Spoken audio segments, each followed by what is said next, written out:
to the Lord, the Almighty, the King of creation.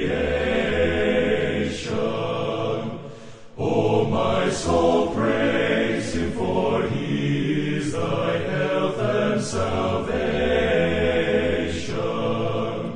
All ye who hear, now to his temple draw near. Join me in glad adoration.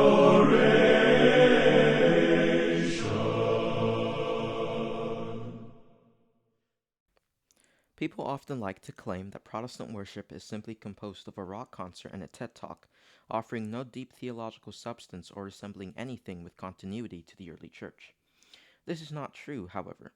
The Reformers, while doing away with the egregious errors of Rome, did not discard historic and liturgical worship wholesale. They simply reformed it so that the focus would be on the gospel received in both word and sacrament.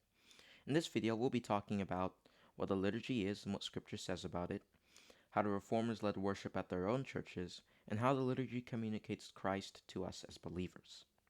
This is not necessarily directed at Roman Catholics or the Eastern Orthodox, but rather Christians who may not be familiar with what the liturgy is and how Christians, specifically Protestants, have historically worshipped.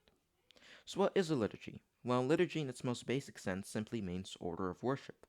All churches, even churches that would avoid the word, utilize a liturgy, or order of service, on Sundays. The service might begin with the pastor giving a greeting and announcements, then transition into one or two songs. Then there might be an offering and then the sermon, closed with a prayer and maybe even an altar call. This might be how your church worships, or maybe your church may be more high church and utilizes vestments, incense, and written prayers. But what does the Bible say about the order of worship? Well, in 1 Corinthians, we see Paul correcting abuses during worship at the church in Corinth. People had been misusing their spiritual gifts and disrupting the service. In chapter 14, we see him address some key components of worship and what that means for the congregation. Follow the way of love and eagerly desire gifts of the Spirit, especially prophecy. For anyone who speaks in a tongue does not speak to people but to God. Indeed, no one understands them. They utter mysteries by the Spirit. But the one who prophesies speaks to people for their strengthening, encouraging, and comfort. Anyone who speaks in a tongue edifies themselves, but the one who prophesies edifies the church. I would like every one of you to speak in tongues, but I would rather have you prophesy.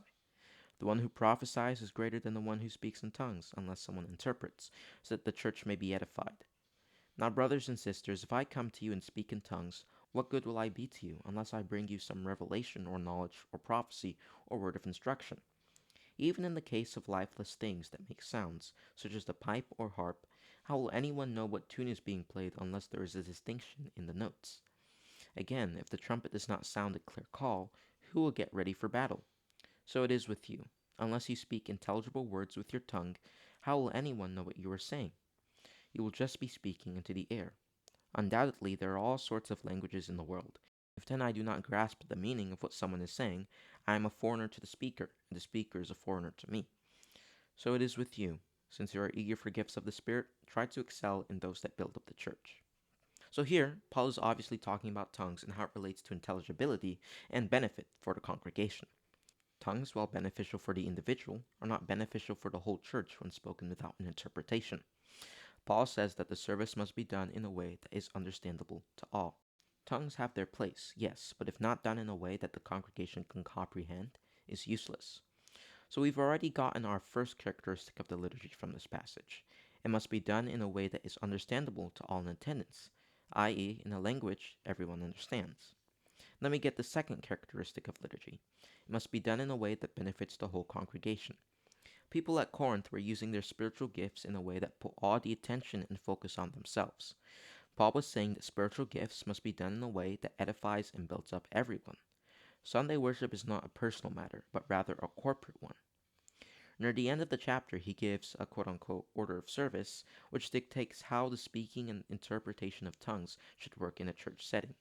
He closes the chapter by saying, "But everything should be done in a fitting and orderly way." So the third characteristic of liturgy that we get is that it is appropriate and orderly. It doesn't allow for chaos or confusion.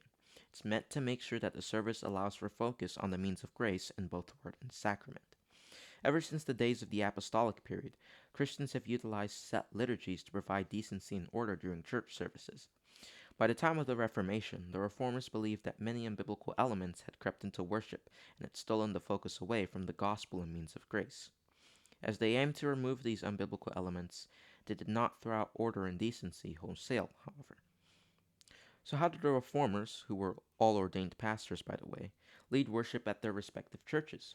While it would take a while to take a deep dive into each element of each liturgy, I've aimed to create a sort of quote unquote representative liturgy that combines elements from Calvin's, Luther's, and Cranmer's liturgies and put them in one order. A typical service would usually begin with an introit, votum, or psalm. The pastor would read a passage from Scripture or paraphrase of Scripture to open the service to represent that God is the one calling us to worship. In Calvin's liturgy, after the call to worship, there would be a confession of sin and an absolution.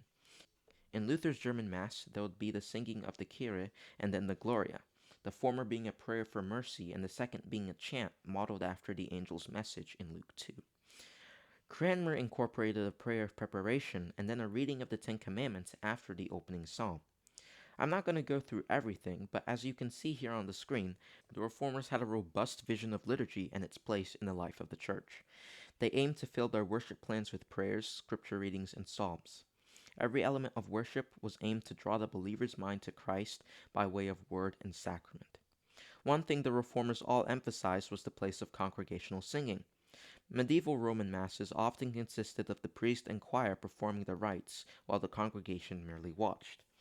The Reformation aimed to write hymns and write liturgies that the people could fully participate in and truly be engaged in as they received the means of grace. One point I want to draw attention to is their liturgy of the Eucharist. They did not play around when it came to receiving the Lord's body and blood. Calvin, Cranmer, and Luther all retained the Sursum Corda, which served as an invitation to ponder the heavenly realities which were about to be made tangible in the elements. The exhortation on the supper from Paul's letter to the Corinthians was read, emphasizing the preparedness with which one must come to the table. After that, the pastor prayed the words of institution and broke the bread and poured the wine. Afterwards, the service distributed it to the people as either a psalm or a hymn was sung.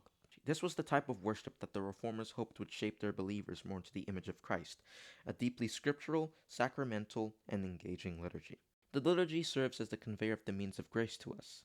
The liturgy forms us. As we repeat the creeds every week, as we recite the prayers every week, as we receive the word and sacrament every week, we are gradually built up in the ways of the faith. In the liturgies we examined, we see a pattern of theological worship. This is something the Reformed especially have emphasized historically. Worship is a dialogue between God and his people, the same way it was in the Old Testament. God calls, the people respond with acknowledging their sinfulness, they confess, God forgives, and he then consecrates by way of the word. The dialogue ends with God feeding his people in the sacrament of the Lord's Supper.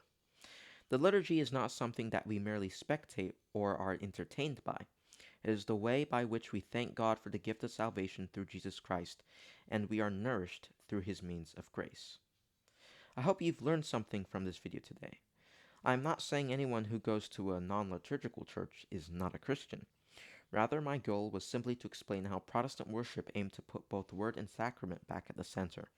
The Reformers saturated their liturgies with Scripture, and in doing so, had the goal of forming their congregations to walk in the ways of Christ. This video was made by the Young Reformers, a movement to reach Gen Z with the message of the gospel through the lens of Classical Protestantism. If you don't go to church, there are a few links in the description that will help you find one. Also in the description is a link to our website as well as our Discord server. God bless and Solo Deo Gloria.